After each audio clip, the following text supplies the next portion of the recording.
Hi, ഇന്ന് നമ്മൾ നോക്കാൻ പോകുന്നത് 10ാം ക്ലാസ്സിലെ പഴയ SCERT 10ാം ക്ലാസ്സിലെ ബുക്കാണ്. ലോകത്തെ സ്വാധീനിച്ച വിപ്ലവങ്ങൾ എന്ന വേൾഡ് ഹിസ്റ്ററിയുമായി ചോദിക്കുന്ന ചോദ്യം ഇതിൽ നിന്നാണ് വരുന്നത്. അപ്പോൾ നമുക്ക് സ്റ്റാർട്ട് ചെയ്യാം. ഇവിടെ കുമാരനാശാൻ്റെ ഉദ്ബോധനം എന്ന കവിതയിൽ നിന്നും കുറച്ച് രേഖപ്പെടുത്തിയ കുറച്ച് വാക്കുകൾ കാണുന്നുണ്ട്. അത് സ്വാതന്ത്ര്യം തന്നെ അമൃതം, സ്വാതന്ത്ര്യം തന്നെ ജീവിതം, പാരതന്ത്ര്യം മാനികൾക്കും വൃത്തിയേക്കാൾ ഭയാനകം. അതൊന്ന് നോക്കി വെക്കാം, ഇമ്പോർട്ടൻ്റ് ഒന്നുമല്ല. പിന്നെ ഇവിടെ പറയുന്നത് സ്വാതന്ത്ര്യം നേടാൻ വേണ്ടിയിട്ട് പല കോളനികളാക്കി ഭരിച്ചു. പല രാജ്യങ്ങളും അവരെ സ്വന്തം അവിടുത്തെ ആളുകളെ അടിമയാക്കി ജീവിച്ചു. അങ്ങനെ സ്വാതന്ത്ര്യം ലഭിക്കാൻ വേണ്ടി പല വിപ്ലവങ്ങളും ഇവിടെ ലോകത്ത് നടന്നിട്ടുണ്ട്. അപ്പോൾ ഈ വിപ്ലവങ്ങളൊക്കെ ഒരു പ്രേരകമായ ഒരു വസ്തു എന്തായിരുന്നു? പ്രധാന ഘടകം നവോത്ഥാനമാണ് എന്ന് പറയുന്നത്. അത്രയേ ഉള്ളൂ ഇവിടെ. ഇനി നമുക്ക് നോക്കാം.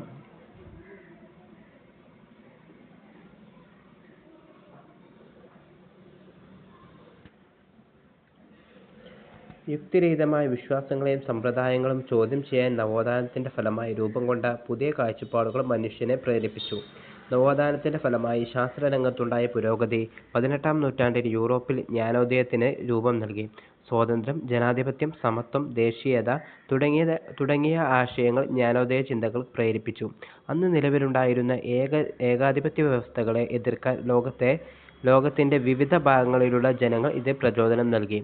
ഈ എതിർപ്പുകൾ പല നാടുകളിൽ ജനകീയ വിപ്ലവമായി വികസിച്ചു. അത്തരം ചില വിപ്ലവങ്ങളെയും അവയുടെ ഫലങ്ങളെയും നമുക്ക് ചർച്ച ചെയ്യാം. അപ്പോൾ എന്താണ് ജ്ഞാനോദയം?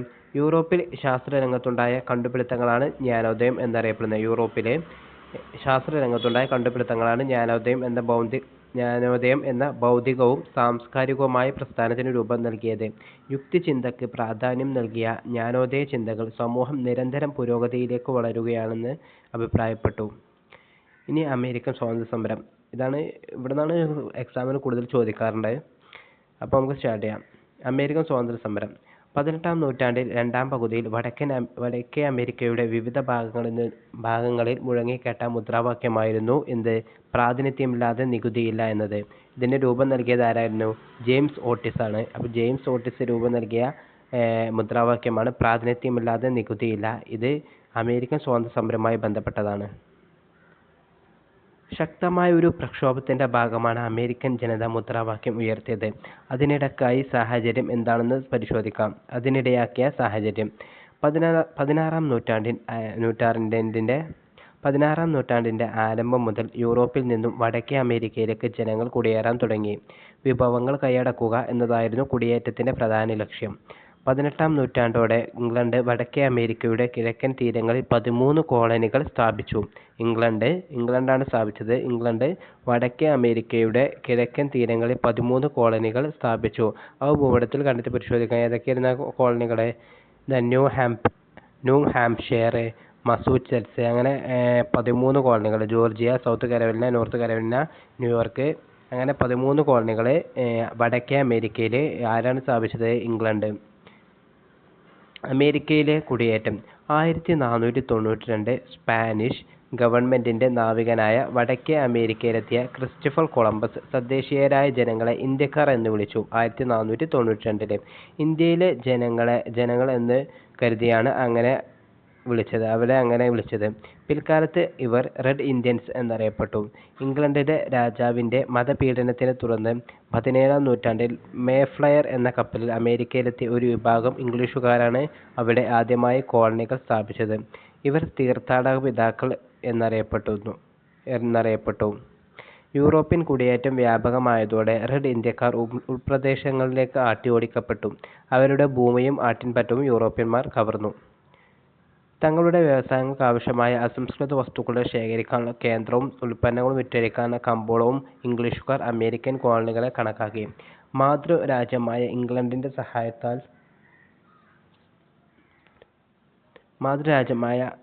ഇംഗ്ലണ്ടിന്റെ സഹായത്താൽ കച്ചവടക്കാർ ഈ കോളനികളിൽ നടപ്പിലാക്കിയ വാണിജ്യ നയമാണ് മെർക്കന്റിലിസം എന്നറിയപ്പെടുന്നത്. മെർക്കന്റിലിസത്തിന്റെ ഭാഗമായി നിരവധി നിയമങ്ങൾ ഇംഗ്ലീഷുകാർ കോളനികളിൽ നടപ്പാക്കി. അവ ചിലത് പരിചയപ്പെടാം. അപ്പം മെർക്കന്റിലിസം എന്ന നിയമം നടപ്പിലാക്കിയത് ഏത് വിപ്ലവവുമായി ബന്ധപ്പെട്ടാണ്? അമേരിക്കൻ സ്വാതന്ത്ര്യ സമരവുമായി ബന്ധപ്പെട്ടതാണ്. അപ്പം മെർക്കന്റിലിസ്റ്റ് നിയമങ്ങൾ എന്താണെന്ന് നമുക്ക് നോക്കാം. കോളനികളിൽ നിന്നോ കോളനികളിലേക്കോ സാധനങ്ങൾ കൊണ്ടുപോകുന്നത് ഇംഗ്ലീഷ് കപ്പലുകളിലോ കോളനികളിൽ നിർമ്മിച്ച കപ്പലുകളിലോ മാത്രമായിരിക്കും. കോളനികളിൽ ഉൽപ്പാദിപ്പിച്ചിരുന്ന പഞ്ചസാര, കമ്പിളി, പരുത്തി, പുകയില തുടങ്ങിയവ ഇംഗ്ലണ്ടിലേക്ക് മാത്രമേ കയറ്റി അയക്കാവൂ.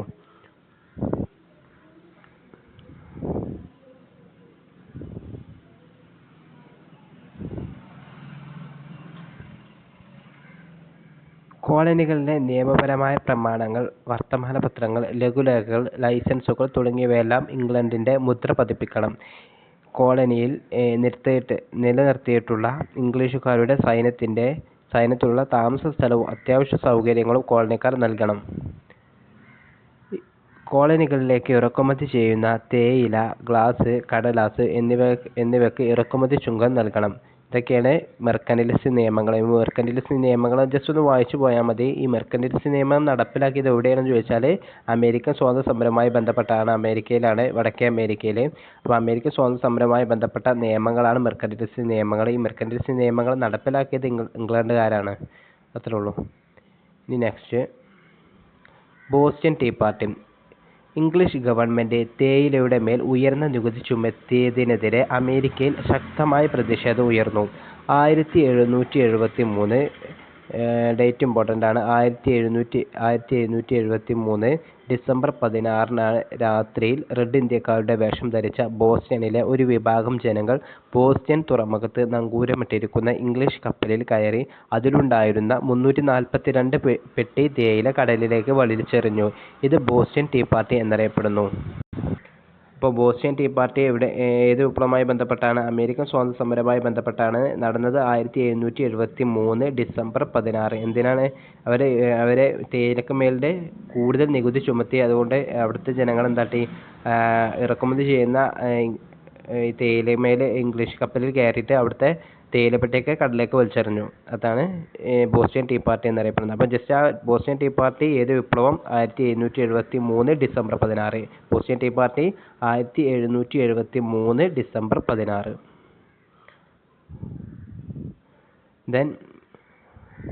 ഇനി അവിടെ ഇംഗ്ലീഷുകാരുടെ ചൂഷണ നിയമങ്ങൾക്കെതിരെ പോരാടാൻ ചില ചിന്തകളും ആശയങ്ങളും കോളനികൾ പ്രചോദനം നൽകി. അത്തരം ചിന്തകളാണ് ഇവിടെ താഴെ പറയുന്നത്.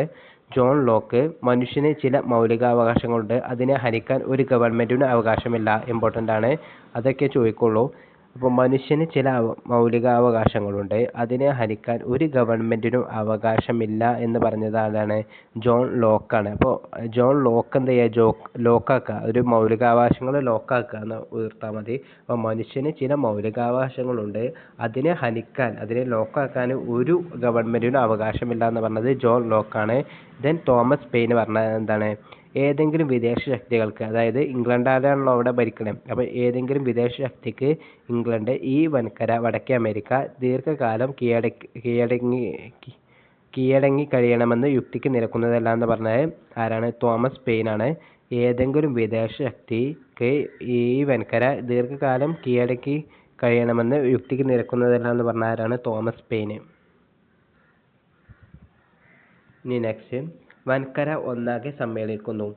മാതൃരാജ്യമായ ഇംഗ്ലണ്ടിന്റെ നയങ്ങൾക്കും നിയമങ്ങൾക്കുമെതിരെ പ്രതികരിക്കാനായി ജോർജിയ ഒഴികെയുള്ള, അപ്പോൾ 13 കോളനികൾ ഉണ്ട് നമ്മൾ മുമ്പ് പറഞ്ഞു. അതിൽ ജോർജിയ ഒഴികെയുള്ള കോളനികളുടെ പ്രതിനിധികൾ 1774 ഫിലാഡൽഫിയയിൽ സമ്മേളിച്ചു. ഇത് ഒന്നാം കോണ്ടിനെന്റൽ കോൺഗ്രസ് എന്നറിയപ്പെടുന്നു. അപ്പോൾ ഒന്നാം കോണ്ടിനെന്റൽ കോൺഗ്രസ്, ഈ കോണ്ടിനെന്റൽ കോൺഗ്രസ് എന്ന വേർഡ് എന്തുമായി ബന്ധപ്പെട്ടാണ്? അമേരിക്കൻ സ്വാതന്ത്ര്യ സമരവുമായി ബന്ധപ്പെട്ടാണ്. അപ്പോൾ കോളനികളുടെ പ്രതിനിധികൾ 1774 ഫിലാഡൽഫിയയിൽ സമ്മേളിച്ചു. എന്തിനു വേണ്ടിയിട്ടാണ്? മാതൃരാജ്യമായ ഇംഗ്ലണ്ടിന്റെ നയങ്ങൾക്ക് എന്തായാലും സമ്മേളിക്കുമ്പോൾ എന്തായിരിക്കും? അവിടെയുള്ള ആൾക്കാർക്ക് വേണ്ടിയിട്ടായിരിക്കും. അപ്പോൾ അവർ പുറത്തുനിന്നുള്ള ആളുകൾക്ക് വേണ്ടി എന്താ പറയുക, അവർക്കെതിരെ തിരിയാൻ വേണ്ടിയിട്ടുള്ള എന്താ പറയുക ഒരു സമ്മേളനം എന്ന് പറയാം. കോളനികൾ പ്രതിനിധികൾ 1774 ഫിലാഡൽഫിയയിൽ സമ്മേളിച്ചു. ഇത് ഒന്നാം കോണ്ടിനെന്റൽ കോൺഗ്രസ് എന്നറിയപ്പെടുന്നു. തുടർന്ന് വ്യവസായങ്ങൾക്കും വ്യാപാരത്തിനും ഏർപ്പെടുത്തിയ നിയന്ത്രണങ്ങൾ നീക്കണമെന്നും തങ്ങളുടെ അംഗീകാരമില്ലാതെ നികുതി ചുമത്തരുതെന്നും ആവശ്യപ്പെട്ട് കോളനി ജനത ഇംഗ്ലണ്ടിലെ രാജാവിന് നിവേദനം നൽകി. എന്നിട്ട് രാജാവ് ജനങ്ങളെ അടിച്ചമർത്താനായി സൈന്യത്തെ അയച്ചു. ഇത് ഇംഗ്ലണ്ടും കോളനികളും തമ്മിലുള്ള യുദ്ധത്തിന് വഴി തെളിയിച്ചു.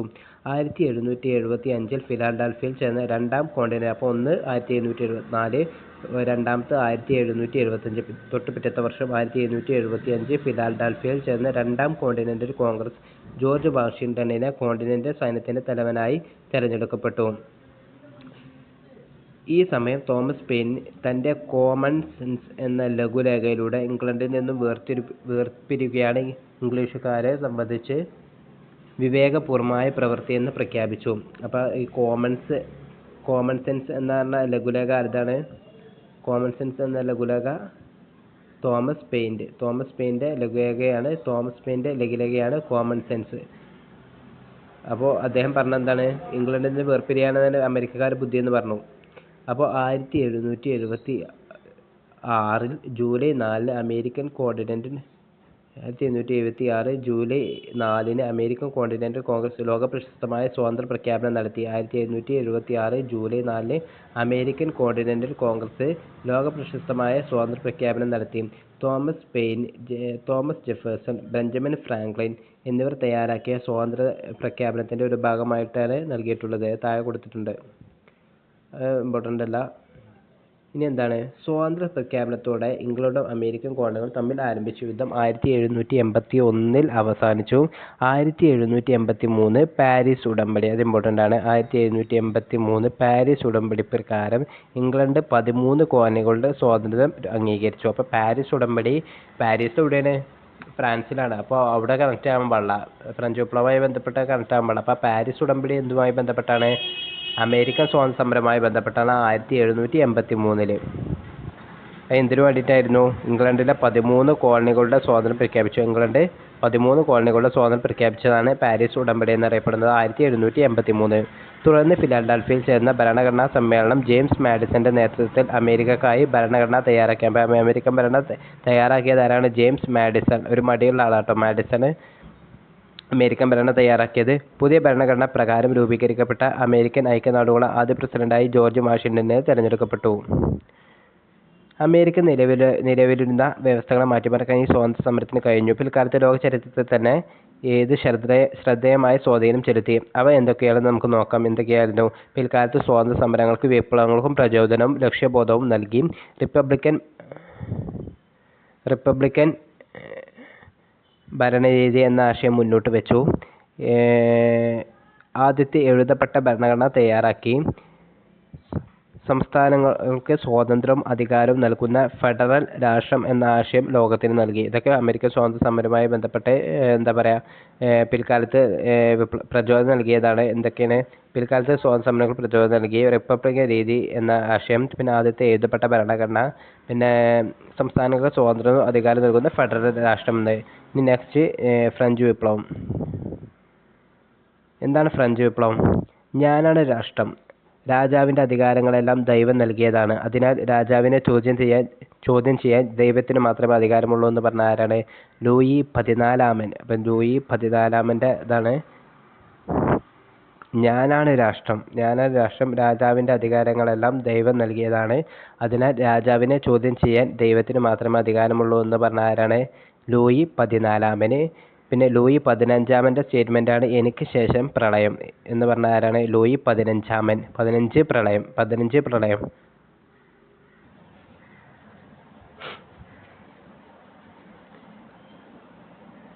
എനിക്ക് ശേഷം പ്രളയം എന്ന് പറഞ്ഞത് ലൂയി 15. ദെൻ നിങ്ങൾക്ക് റൊട്ടിയില്ലെങ്കിൽ എന്താ കേക്ക് തിന്നൂടെ എന്ന് പറഞ്ഞത് മേരി ആൻ്റോണിയറ്റിൻ്റെ സ്റ്റേറ്റ്മെൻ്റാണ്. നിങ്ങൾക്ക് റൊട്ടിയില്ലെങ്കിൽ എന്താ കേക്ക് തിന്നൂടെ എന്ന് പറഞ്ഞ ആരാണ്? മേരി ആൻ്റോണിയറ്റ്. അപ്പോൾ ഈ 3 പേര് ആരൊക്കെയാണ്? ലൂയി 14 സ്റ്റേറ്റ്മെൻ്റായ ഞാനാണ് രാഷ്ട്രം, രാജാവിൻ്റെ അധികാരങ്ങളെല്ലാം ദൈവം നൽകിയതാണ്. അതിനാൽ രാജാവിനെ ചോദ്യം ചെയ്യാൻ ദൈവത്തിന് മാത്രമേ അധികാരമുള്ളൂ എന്ന് പറഞ്ഞ ആരാണ്? ലൂയി 14. അപ്പം ലൂയി 14 ഫ്രഞ്ച് വിപ്ലവവുമായി ബന്ധപ്പെട്ടാണ് ഞാനാണ് രാഷ്ട്രം എന്ന് പറഞ്ഞു. ദെൻ ലൂയി 15 എന്ത്? എനിക്ക് ശേഷം പ്രളയം. ലൂയി 15 എനിക്ക് ശേഷം പ്രളയം എന്ന് പറഞ്ഞത് 15.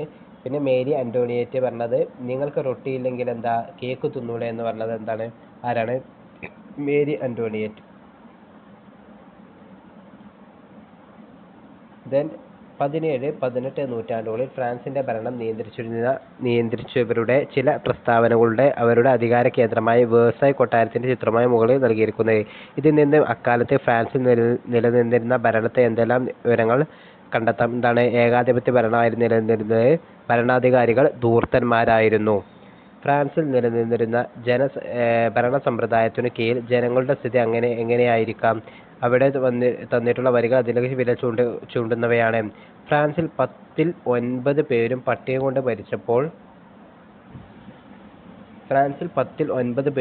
കൊണ്ട് മരിച്ചപ്പോൾ പത്താമത്തെയാൾ ദഹനക്കേട് ബാധിച്ചാണ് മരിച്ചത്. എന്താണ്? അയാൾ പട്ടിണി കൊണ്ടാണ് മരിച്ചത്. കൂടുതൽ ആളുകൾ പട്ടിണി കൊണ്ട് മരിച്ചു. കുറച്ച് ആളുകൾ ദഹനക്കേട് കൊണ്ട് മരിച്ചു എന്ന് പറയുമ്പോൾ എന്തായിരിക്കും? അത്രയും മാത്രം തിന്നുണ്ടാവും. ഇപ്പൊ രാജകുടുംബത്തിലുള്ള ആളുകളൊക്കെ അത്രമാത്രം തിന്ന് കഴിച്ച് ദഹനം നടക്കാതെ തന്നെ മരിച്ചു. അപ്പൊ എന്തായിരിക്കും അവസ്ഥ? അപ്പോൾ കുറെ ആളുകൾ നല്ല രീതിയിൽ ജീവിക്കുക, ഒരു എന്താ പറയാ, ഏകാധിപത്യമായി അല്ല രാജാക്കന്മാരായി ഭരിക്കുക, കുറെ ആളുകൾ പട്ടിണി കിടന്ന് മരിക്കുക, അങ്ങനെയാണ് നിലനിന്നിരുന്നത്. അപ്പോൾ ഫ്രാൻസിൽ ഭൂരിഭാഗം ജനങ്ങളും ദുരിതത്തിലായിരുന്നുവെന്നും ഭരണാധികാരികൾ ഉൾപ്പെട്ട ന്യൂനപക്ഷം ആഡംബരവും ധൂർത്തും നിറഞ്ഞ ജീവിതമാണ് നയിച്ചതെന്നും ഇതിൽ നിന്ന് നമുക്ക് മനസ്സിലാക്കാം. ഫ്രാൻസിൽ നിലനിന്ന സാമൂഹിക സാമ്പത്തിക അസമത്വങ്ങളായിരുന്നു ഈ അവസ്ഥയെ സൃഷ്ടിച്ചത്. ഫ്രഞ്ച് സമൂഹത്തെ 3 തട്ടുകളായി തരംതിരിച്ചിരുന്നു. അവ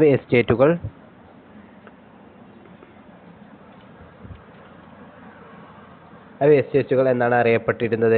3 എസ്റ്റേറ്റുകളായി വിഭജിക്കപ്പെട്ടിരുന്ന ഫ്രഞ്ച് സമൂഹത്തെക്കുറിച്ച് കൂടുതൽ വിവരങ്ങൾ നൽകിയിട്ടുള്ള ചാർട്ടിൽ നിന്ന് കണ്ടെത്താവുന്നതാണ്. അപ്പോൾ 3 എസ്റ്റേറ്റുകളായി തിരിച്ചിരുന്ന ഫ്രഞ്ച് വിപ്ലവവുമായി ബന്ധപ്പെട്ടാണ്. അപ്പോൾ ഒന്നാമത്തെ എസ്റ്റേറ്റ് പുരോഹിതന്മാർ, 2 പ്രഭുക്കന്മാർ, മൂന്നാമത്തെ എസ്റ്റേറ്റിൽ പിന്നെ ബാക്കിയുള്ളവരൊക്കെ കച്ചവടക്കാർ, എഴുത്തുകാർ, അഭിഭാഷകർ, അങ്ങനെ ബാക്കിയുള്ളവരൊക്കെ മൂന്നാമത്തെ എസ്റ്റേറ്റുകൾ. അപ്പോൾ ഒന്നാമത്തെ എസ്റ്റേറ്റിൽ ആരാണ്? പുരോഹിതന്മാർ, 2 പ്രഭുക്കന്മാർ. പുരോഹിതന്മാരാണ് ഫസ്റ്റത്തിൽ വരുന്നത്. രണ്ടാമത്തെ പ്രഭുക്കന്മാർ. അപ്പോൾ ഇനി പുരോഹിതന്മാരെ കുറച്ച് കാര്യങ്ങൾ ഇവിടെ പറയുന്നുണ്ട്. എല്ലാത്തരം നികുതികളിൽ നിന്നും അവരെ ഒഴിവാക്കപ്പെട്ടിരുന്നു. സ്വാഭാവികമാണ്. ഭരണത്തിലെയും സൈന്യത്തിലെയും ഉയർന്ന പദവികൾ ആരായിരുന്നു? പുരോഹിതന്മാരായിരുന്നു. പിന്നെ ധാരാളം ഭൂപ്രദേശം കൈവശം വെച്ചു. കർഷകരിൽ നിന്നും തിഥി എന്ന പേരിലൊന്ന് നികുതി പിരിച്ചു. രണ്ടാമത്തെ എസ്റ്റേറ്റ് പ്രഭുക്കന്മാരെ, അവരെ കുറിച്ച് പറയുന്നുണ്ട്. നികുതികളിൽ നിന്നും ഒഴിവാക്കപ്പെട്ടിരുന്നു. ആഡംബര ജീവിതം, വിശാലമായ ഭൂപ്രദേശം കൈവശം വെച്ചു, സൈനിക സേവനം നടത്തി, കർഷകരിൽ നിന്നും പലതരം നികുതികൾ പിരിച്ചു, വേതനം നൽകാതെ കർഷകരെ കൊണ്ട് പണിയെടുപ്പിച്ചു. ഇവിടെ ഭരണത്തിലെയും സൈന്യത്തിലെയും ഉയർന്ന പദവികൾ എന്ന് വഹിച്ചു എന്ന് പറയുമ്പോൾ അതാണ് പുരോഹിതന്മാരാണ് ഉയർന്ന പദവികൾ. ഇവിടെ എന്താണ്? സൈന്യത്തിൽ സേവനം നടത്തിയ, പക്ഷെ ഒരു ഉയർന്ന പദവികളൊന്നല്ല ഈ പ്രഭുക്കന്മാർ നടത്തിയിരുന്നത്. പുരോഹിതന്മാരാണ് ഉയർന്ന പദവികൾ, സൈന്യത്തിലെ ഉയർന്ന പദവികൾ. രണ്ടാമത്തെ എസ്റ്റേറ്റിലായ പ്രഭുക്കന്മാർ എന്താണ്? സൈനിക സേവനം നടത്തിയെന്ന് പറഞ്ഞിട്ടുള്ളൂ. നെക്സ്റ്റ്, മൂന്നാമത്തെ എസ്റ്റേറ്റിൽ താഴ്ന്ന സാമൂഹിക പദവി. പ്രഭുക്കന്മാരെ പുരോഹിതന്മാർക്ക് നികുതി നൽകണം. ഭരണത്തിൽ ഒരവകാശവുമില്ല. തൈലെ എന്ന ഭൂനികുതി സർക്കാരിന് നൽകണം. അപ്പം അത്രയേ ഉള്ളൂ. ഇനി ആശയങ്ങൾ പ്രചോദനമേകുന്നു. ഫ്രാൻസിൽ നിലനിന്ന അസമത്വങ്ങളും ചൂഷണത്തെയും കുറിച്ച് ജനങ്ങളെ ബോധവാന്മാരാക്കുന്നതിൽ അക്കാലത്തെ ചിന്തകരും ചിന്താധാരകളും പ്രധാന പങ്കുവഹിച്ചു. അപ്പോൾ അമേരിക്കൻ സ്വാതന്ത്ര്യ സമരവുമായി ബന്ധപ്പെട്ട കുറച്ച് ആളുകളെ നമ്മൾ പറഞ്ഞു. തോമസ് പെയിന്, പിന്നെ ജോൺ ലോക്ക്, ഇവരൊക്കെ പറഞ്ഞു. അതേമാതിരി ഇവിടെയും കുറച്ച് ആളുകളുണ്ട്. ഫ്രഞ്ച് വിപ്ലവവുമായി ബന്ധപ്പെട്ട ആരൊക്കെയായിരുന്നു? Voltaire, Rousseau, Montesquieu. അപ്പോൾ വോൾട്ടയറിൻ്റെ സ്റ്റേറ്റ്മെൻറ്റ് കുറച്ച് 2 പോയിന്റ് ഇവിടെ പറയുന്നുണ്ട്. പുരോഹിതന്മാരുടെ ചൂഷണത്തെ പരിഹസിച്ചു. യുക്തിചിന്ത, സമത്വം, മനുഷ്യസ്നേഹം എന്നിവ പ്രോത്സാഹിപ്പിച്ചു. അപ്പോൾ വോൾട്ടയർ പുരോഹിതന്മാരുടെ ചൂഷണത്തെ പരിഹസിച്ചു. യുക്തിചിന്ത, സമത്വം, മനുഷ്യസ്നേഹം എന്നിവ പ്രോത്സാഹിപ്പിച്ചു. ദെൻ റൂസോ എന്താ പറഞ്ഞത്? സ്വതന്ത്രമായി ജനിക്കുന്ന മനുഷ്യൻ എവിടെയും ചെങ്ങലയിലാണ് എന്ന പ്രസ്താവനയിലൂടെ സ്വാതന്ത്ര്യത്തിന്റെ പ്രാധാന്യം വ്യക്തമാക്കി. ജനങ്ങളാണ് പരമാധികാരി എന്നും പ്രഖ്യാപിച്ചു. അപ്പോൾ ജനങ്ങളാണ് പരമാധികാരി, പിന്നെ സ്വതന്ത്രമായി ജനിക്കുന്ന മനുഷ്യൻ എവിടെയും ചെങ്ങലകളിലാണ്. പിന്നെ വോൾട്ടയർ പറഞ്ഞത് എന്താണ്? പുരോഹിതന്മാരുടെ ചൂഷണത്തെ പരിഹസിച്ചു. വോൾട്ടയർ യുക്തിചിന്ത, സമത്വം, മനുഷ്യസ്നേഹം എന്നിവ പ്രോത്സാഹിപ്പിച്ചു. ദെൻ മൊണ്ടസ്ക്യൂ ജനാധിപത്യത്തെയും റിപ്പബ്ലിക്കിനെയും പ്രോത്സാഹിപ്പിച്ചു. ഗവൺമെന്റിനെ നിയമനിർമ്മാണം, കാര്യനിർവഹണം, നീതിന്യായം എന്നീ വിഭാഗങ്ങളായി തരംതിരിക്കണമെന്ന് വാദിച്ചു. ഇതൊക്കെ പറഞ്ഞത് ആരാണ്? മൊണ്ടസ്ക്യൂ. അപ്പോൾ വോൾട്ടയർ, റൂസോ, മൊണ്ടസ്ക്യൂ ഇവർ 3 പേരും ഫ്രഞ്ച് വിപ്ലവവുമായി ബന്ധപ്പെട്ടാണ്. വോൾട്ടയർ പറഞ്ഞ എന്താണ്? പുരോഹിതന്മാരുടെ ചൂഷണത്തെ പരിഹസിച്ചു. യുക്തിചിന്ത, സമത്വം, മനുഷ്യസ്നേഹം എന്നിവ പ്രോത്സാഹിപ്പിച്ചു. റൂസോ എന്താണ് പറഞ്ഞത്? സ്വതന്ത്രമായി ജനിക്കുന്ന മനുഷ്യൻ എവിടെയും ചെങ്ങലയിലാണ് എന്ന പ്രസ്താവനയിലൂടെ സ്വാതന്ത്ര്യത്തിന്റെ പ്രാധാന്യം വ്യക്തമാക്കി. ജനങ്ങളാണ് പരമാധികാരി. ദെൻ മൊണ്ടസ്ക്യൂ ജനാധിപത്യം റിപ്പബ്ലിക്കിനെ പ്രോത്സാഹിപ്പിച്ചു. പിന്നെ ഗവൺമെന്റിനെ നിയമനിർമ്മാണം, കാര്യനിർവഹണം, നീതിന്യായം എന്നീ വിഭാഗമായി തരംതിരിക്കാൻ വാദിച്ചു. മൂന്നാം എസ്റ്റേറ്റ് മുന്നേറുന്നു. അപ്പോൾ മൂന്നാം എസ്റ്റേറ്റിൽ ആരൊക്കെയായിരുന്നു സാധാരണക്കാർ, അതായത് പുരോഹിതന്മാരും പ്രഭുക്കന്മാരും അല്ലാത്ത മുഴുവൻ ആളുകളും മൂന്നാം എസ്റ്റേറ്റിലായിരുന്നു ഉണ്ടായിരുന്നത്. ഫ്രാൻസിലെ ബൂർബൻ രാജാക്കന്മാർ എവിടെയാണ് ഭരിച്ചിരുന്നത്? ഫ്രാൻസിലാണ്.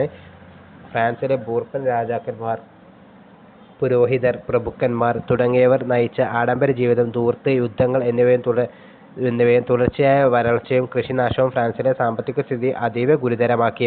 അമേരിക്കൻ സ്വാതന്ത്ര്യ സമരത്തിന്റെ കോളനികളെ സമ്പത്തും സൈന്യവും ഫ്രാൻസിലെ ഭരണാധികാരികൾ സഹായിച്ചതും സാമ്പത്തിക പ്രതിസന്ധിയെ രൂക്ഷമാക്കി. ജനങ്ങളുടെ മേൽ പുതിയ നികുതികൾ ചുമത്തുന്നതിനായി 1789 ചക്രവർത്തി ലൂയി 16 ജനപ്രതിനിധി സഭയായ സ്റ്റേറ്റ് ജനറൽ വിളിച്ചു ചേർത്തു. അപ്പോൾ മൂന്നാം എസ്റ്റേറ്റ് മുന്നേറുന്നു. ഫ്രാൻസിലെ ബൂർബൻ രാജാക്കന്മാർ, പുരോഹിതർ, പ്രഭുക്കന്മാർ തുടങ്ങിയവർ നയിച്ച ആഡംബര ജീവിതം, ധൂർത്ത്, യുദ്ധങ്ങൾ എന്നിവയും തുടർച്ചയായ വരൾച്ചയും കൃഷിനാശവും ഫ്രാൻസിലെ സാമ്പത്തിക സ്ഥിതിയും അതീവ ഗുരുതരമാക്കി. അമേരിക്കൻ സ്വാതന്ത്ര്യ സമരത്തിൽ കോളനികളെ സമ്പത്തും സൈന്യവും നൽകി ഫ്രാൻസിലെ ഭരണാധികാരികൾ സഹായിച്ചതും സാമ്പത്തിക പ്രതിസന്ധിയെ രൂക്ഷമാക്കി. ജനങ്ങളുടെ മേൽ പുതിയ നികുതികൾ ചുമത്തുന്നതിനായി 1789 ചക്രവർത്തി ലൂയി 16 ജനപ്രതിനിധി സഭയായ സ്റ്റേറ്റ് ജനറൽ വിളിച്ചു ചേർത്തു. ഫ്രഞ്ച് സമൂഹത്തെപ്പോലെ സ്റ്റേറ്റ് ജനറലിലും 3 എസ്റ്റേറ്റുകൾ ഉണ്ടായിരുന്നു. ഓരോ എസ്റ്റേറ്റിനും ഓരോ വോട്ട് മതിയെന്ന, ഓരോ അംഗത്തിനും ഒരു വോട്ട് വേണ്ട എന്നും രാജാവിനെ അനുകൂലിക്കുന്ന ആദ്യത്തെ 2 എസ്റ്റേറ്റുകൾ വാദിച്ചു. എന്നാൽ 3 എസ്റ്റേറ്റുകളുടെയും ഓരോ അംഗത്തിനും ഓരോ വോട്ട് എന്ന് വേണമെന്നായിരുന്നു കോമൺസ് എന്നറിയപ്പെടുന്ന മൂന്നാമത്തെ എസ്റ്റേറ്റിന്റെ ആവശ്യം. വോട്ട് ചെയ്യുന്നതിന് തർക്കം തുടരവേ മൂന്നാമത്തെ എസ്റ്റേറ്റിലെ അംഗങ്ങൾ തങ്ങളാണ് ഫ്രാൻസിലെ ദേശീയ അസംബ്ലി എന്നു പ്രഖ്യാപിച്ചു. അവർ അടുത്തുള്ള ഒരു ടെന്നീസ് കോർട്ടിൽ സമ്മേളിച്ചു. ഫ്രാൻസിനായി ഒരു ഭരണഘടന തയ്യാറാക്കിയ ശേഷം മാത്രമേ പിരിയുകയുള്ളൂ എന്ന് അവർ പ്രതിജ്ഞ ചെയ്തു. ഇത് ടെന്നീസ് കോർട്ട് പ്രതിജ്ഞ എന്നറിയപ്പെടുന്നു. അപ്പോൾ ടെന്നീസ് കോർട്ട് പ്രതിജ്ഞ എവിടെയായിരുന്നു നടന്നത്? ഫ്രഞ്ച് വിപ്ലവവുമായി ബന്ധപ്പെട്ടതാണ്. മൂന്നാം സ്റ്റേറ്റ് എന്താണ്? ഒരു ഭരണഘടന തയ്യാറാക്കാൻ വേണ്ടിയിട്ട് ഒരു സമ്മേളനം വിളിച്ചു ചേർത്തു. ഇതിനെയാണ് ടെന്നീസ് കോർട്ട് പ്രതിജ്ഞ എന്നറിയപ്പെടുന്നത്. അത് ഫ്രഞ്ച് വിപ്ലവവുമായി ബന്ധപ്പെട്ടാണ്. തുടർന്ന് സംഭവങ്ങൾ താഴെ തന്നിട്ടുള്ള ചാർട്ടിന്റെ സഹായത്തോടെ ചർച്ച ചെയ്യാം. 1789 ജൂലൈ 14 സ്വാതന്ത്ര്യം, സമത്വം, സാഹോദര്യം എന്നീ മുദ്രാവാക്യങ്ങൾ മുഴക്കിക്കൊണ്ട് വിപ്ലവകാരികൾ ബൂർബൻ രാജവാഴ്ചയുടെ പ്രതീകമായിരുന്ന ബാസ്റ്റിൽ ജയിൽ തകർത്തു. ഇതിനെ ഫ്രഞ്ച് വിപ്ലവത്തിന്റെ ആരംഭമായി കണക്കാക്കുന്നു. 1789 ജൂലൈ 14 ആണ് സ്റ്റാർട്ട് ചെയ്യുന്നത്. ദെൻ 1789 ഓഗസ്റ്റ് 12 എന്താണ്? ദേശീയ അസംബ്ലി മനുഷ്യാവകാശ പ്രഖ്യാപനം പാസാക്കി. 1789 ഒക്ടോബറിൽ പാരീസ് നഗരത്തിലെ ആയിരക്കണക്കിന് സ്ത്രീകൾ ഭക്ഷണം വേണം എന്ന മുദ്രാവാക്യവുമായി വേഴ്സായി കൊട്ടാരത്തിലേക്ക് പ്രകടനം നടത്തി. 1792 സെപ്റ്റംബർ പുതുതായി രൂപീകരിച്ച ഭരണഘടനയനുസരിച്ച് തെരഞ്ഞെടുക്കപ്പെട്ട ദേശീയ കൺവെൻഷൻ ഫ്രാൻസിനെ ഒരു റിപ്പബ്ലിക്കായി പ്രഖ്യാപിച്ചു. അപ്പോൾ 4 ഡേറ്റുകളാണ് ഇവിടെ പറയുന്നത്. 1789 ജൂലൈ 14 സ്വാതന്ത്ര്യം, സമത്വം, സാഹോദര്യം എന്നീ മുദ്രാവാക്യം മുഴക്കിക്കൊണ്ട് വിപ്ലവകാരികളെ ബൂർബൻ രാജവാഴ്ചയുടെ പ്രതീകമായിരുന്ന ജയിൽ തകർത്തു. ഇത് ബാസിൽ ജയിൽ തകർത്തു. 1789 ജൂലൈ 14. 1789 ഓഗസ്റ്റ് 12 ദേശീയ അസംബ്ലി മനുഷ്യാവകാശ പ്രഖ്യാപനം പാസാക്കി. ഡേറ്റ് കാണാപ്പാടം പഠിക്കരുത്, ജസ്റ്റ് ഇങ്ങനെ വായിച്ചപ്പോഴും പോയാൽ മതി. ദെൻ 1789 ഒക്ടോബർ പാരീസ് നഗരത്തിലെ ആയിരക്കണക്കിന് സ്ത്രീകൾ ഭക്ഷണം വേണം എന്ന മുദ്രാവാക്യം വേഴ്സായി കൊട്ടാരത്തിലേക്ക് പ്രകടനം നടത്തി. 1792 സെപ്റ്റംബറിൽ പുതുതായി രൂപീകരിച്ച ഭരണഘടന അനുസരിച്ച് തെരഞ്ഞെടുക്കപ്പെട്ട ദേശീയ കൺവെൻഷൻ ഫ്രാൻസിനെ ഒരു റിപ്പബ്ലിക്കായി പ്രഖ്യാപിച്ചു. ഇനി എന്താണ് ഭീകരവാഴ്ച? 1793 ജൂലൈയിൽ ഫ്രാൻസിലെ ആഭ്യന്തര കാര്യങ്ങൾ നിയന്ത്രിക്കുന്നതിനായി റോബസ്പിയറുടെ നേതൃത്വത്തിൽ ഒരു പൊതു സുരക്ഷാ കമ്മിറ്റി രൂപീകരിച്ചു. മിറാബോ, ടാൻഡൻ തുടങ്ങിയവർ ഇതിലെ അംഗങ്ങളായിരുന്നു. ശത്രുക്കളെന്ന് തോന്നിയ എല്ലാവരെയും അവർ ഗില്ലറ്റിൻ എന്ന യന്ത്രമുപയോഗിച്ച് നിഷ്കരുണം വധിച്ചു. നിരവധി പ്രഭുക്കന്മാരും പുരോഹിതന്മാരും ഇതിന് ഇരയായി. ലൂയി 16-നും ഭാര്യ മേരി ആന്റോണിയറ്റും ഗില്ലറ്റിന് ഇരയായവരിൽ ഉൾപ്പെടുന്നു. അവസാനം റോബസ്പിയറും ഗില്ലറ്റിന് ഇരയായി. 1794 ജൂലൈ വരെ നീണ്ടുനിന്ന ഈ ഭരണം ഭീകരവാഴ്ച എന്നറിയപ്പെടുന്നു. അപ്പോൾ ഭീകരവാഴ്ച നിലനിന്നിരുന്നത് എവിടെയായിരുന്നു? ഫ്രാൻസിലായിരുന്നു. ഫ്രഞ്ച് വിപ്ലവവുമായി ബന്ധപ്പെട്ടാണ്. ആരൊക്കെയായിരുന്നു? മിറാബോ, ടാൻഡൽ തുടങ്ങിയവർ ഇതിലെ അംഗങ്ങളായിരുന്നു.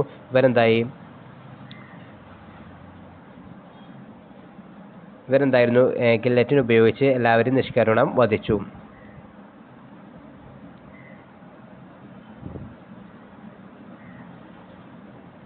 ഇനി ഫ്രഞ്ച് വിപ്ലവം ഫ്രാൻസിൽ മാത്രമാണോ ഒതുങ്ങിയിരുന്നതല്ല.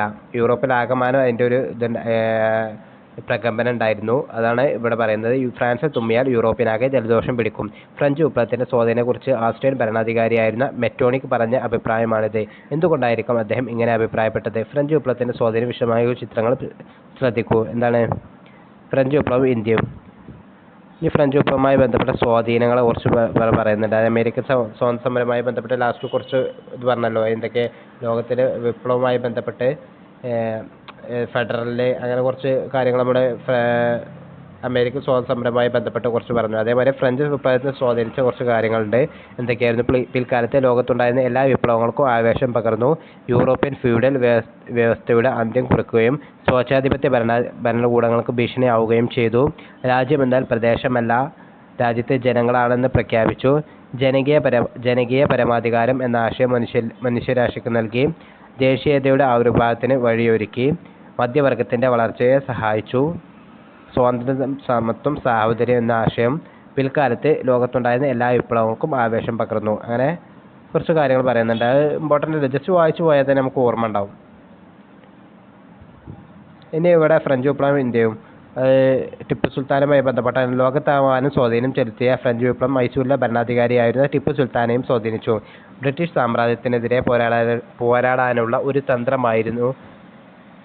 തന്ത്രമായി ടിപ്പു ഫ്രഞ്ചുകാരുമായി സഖ്യത്തെ കണക്കാക്കി. പൗരനായ ടിപ്പു എന്ന പേര് സ്വീകരിച്ച അദ്ദേഹം ഫ്രഞ്ച് വിപ്ലവത്തിൻ്റെ ഓർമ്മക്കായി തൻ്റെ തലസ്ഥാനമായ ശ്രീരംഗപട്ടണത്തെ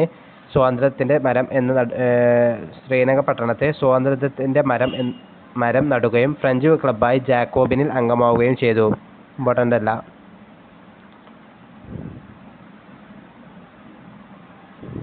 ഇനി നെപ്പോളിയനും ഫ്രഞ്ച് വിപ്ലവവും. മഹത്തായ ലക്ഷ്യങ്ങൾക്കായി വിപ്ലവം നടത്തിയ ഫ്രഞ്ച് ജനതയ്ക്ക് കുറച്ചുകാലം നെപ്പോളിയൻ ബോണപ്പാർട്ടിൻ്റെ ഏകാധിപത്യ ഭരണത്തിൽ കീഴിൽ കഴിയേണ്ടി വന്നു. ഫ്രഞ്ച് വിപ്ലവാനന്തരം ബ്രിട്ടൻ്റെ നേതൃത്വത്തിൽ ഫ്രാൻസിനെതിരെയായി രൂപീകരിക്കപ്പെട്ട യൂറോപ്യൻ സഖ്യത്തെ നേരിട്ട് വിജയം വരിക്കുന്നതിൽ സുപ്രധാന പങ്ക് വഹിച്ചത് നെപ്പോളിയനായിരുന്നു. 1799 അദ്ദേഹം ഫ്രാൻസിൻ്റെ അധികാരം പിടിച്ചെടുത്തു. 1799 ഒരു ഏകാധിപതിയായിരുന്നെങ്കിലും നിരവധി പരിഷ്കാരങ്ങൾ അദ്ദേഹം നടപ്പിലാക്കി. ഫ്രഞ്ച് വിപ്ലവം മുന്നോട്ട് വെച്ച ചില ആശയങ്ങളും ലക്ഷ്യങ്ങളുമാണ് ഈ പരിഷ്കാരങ്ങൾ പ്രചോദനമായത്. അവ ഏതെല്ലാമെന്ന് നോക്കാം. എന്താണ് നെപ്പോളിയൻ ചെയ്തത്? കർഷകരെ കൃഷിഭൂമിയുടെ ഉടമകളാക്കി. പൊതുകടം ഇല്ലാതാക്കാൻ സിങ്കിങ് ഫണ്ട് എന്ന പേരിൽ ഒരു പ്രത്യേക ഫണ്ട് രൂപീകരിച്ചു. ഗതാഗത പുരോഗതിക്കായി നിരവധി റോഡുകൾ നിർമ്മിച്ചു. പുരോഹിതന്മാരുടെയും രാജ്യത്തിൻ്റെയും മേൽ രാജ്യത്തിൻ്റെ നിയന്ത്രണം ഏർപ്പെടുത്തി. സാമ്പത്തിക പ്രവർത്തനങ്ങൾക്കായി ബാങ്ക് ഓഫ് ഫ്രാൻസ് സ്ഥാപിച്ചു. നിലവിലുള്ള നിയമങ്ങൾ ക്രോഡീകരിച്ച് ഒരു പുതിയ നിയമ സംഹിതയുണ്ടാക്കി. ഇതിൽ നമുക്ക് ഡൗട്ട് വരിക എന്താണ്?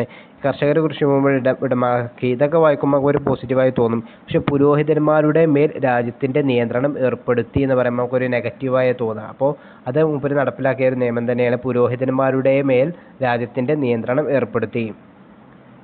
ബാക്കിയൊക്കെ നമുക്ക് വായിച്ചോ സ്വാഭാവികം കിട്ടും. പൊതുകടം ഇല്ലാതാക്കാൻ സിങ്കിങ് ഫണ്ട്, ഗതാഗതം, റോഡ്, സാമ്പത്തിക പ്രവർത്തനങ്ങൾ, ബാങ്ക് ഓഫ് ഫ്രാൻസ്, നിലവിലുള്ള നിയമങ്ങൾ ക്രോഡീകരിച്ച് പുതിയ നിയമം, അതൊക്കെ നമുക്ക് വായിക്കുമ്പോൾ തന്നെ നമുക്ക് മനസ്സിൽ വരും. ഇനി റൂസോയും മനുഷ്യാവകാശ പ്രഖ്യാപനം. ഈ റൂസോ എന്ന് പറഞ്ഞാൽ നമ്മുടെ സ്റ്റേറ്റ്മെൻറ്റ് നമ്മൾ മുമ്പ് വായിച്ചിട്ടുണ്ട്. അപ്പോൾ റൂസോയും മനുഷ്യാവകാശ പ്രഖ്യാപനം എന്ന് പറഞ്ഞാൽ ഒരു ചെറിയൊരു കോളത്ത് പറഞ്ഞിട്ടുണ്ട്. എന്താ നമുക്ക് നോക്കാം. ഫ്രഞ്ച് ചിന്തകനായ റൂസോയുടെ ആശയങ്ങളാണ് ദേശീയ അസംബ്ലി തയ്യാറാക്കിയ മനുഷ്യാവകാശ പ്രഖ്യാപനത്തിൽ പ്രതിഫലിക്കുന്നത്. അദ്ദേഹത്തിൻ്റെ പ്രശസ്തമായ ഗ്രന്ഥമാണ് സോഷ്യൽ കോൺട്രാക്റ്റ്. ആരതാണ്? റൂസോൻ്റാണ് സോഷ്യൽ കോൺട്രാക്റ്റ്. ഭരിക്കുന്നവരും ഭരിക്കപ്പെടുന്നവരും തമ്മിലുള്ള ഒരു സാമൂഹിക ഉടമ്പടിയുടെ ഫലമാണ് ഭരണകൂടം എന്ന് അദ്ദേഹം അഭിപ്രായപ്പെട്ടു. ഭരിക്കുന്നവരും ഭരിക്കപ്പെടുന്നവരും തമ്മിലുള്ള ഒരു സാമൂഹിക ഉടമ്പടിയാണ് എന്ന് അദ്ദേഹം അഭിപ്രായപ്പെട്ടു. ഭരണകൂടം എന്ന് അദ്ദേഹം അഭിപ്രായപ്പെട്ടു. ഇത് ആരുടെയാണ്? റൂസോൻ്റെ ആണ് സോഷ്യൽ കോൺട്രാക്ട് എന്നറിയപ്പെടുന്നത്. ഇനി ലാറ്റിൻ അമേരിക്കൻ വീഡിയോ കുറച്ച് ലെങ്ത് ആയി പോകും. അപ്പോൾ നമുക്ക് ഇവിടെ വെച്ച് സ്റ്റോപ്പ് ചെയ്യാം. എല്ലാവരും നല്ലപോലെ പഠിക്കുക. അപ്പോൾ താങ്ക് യു.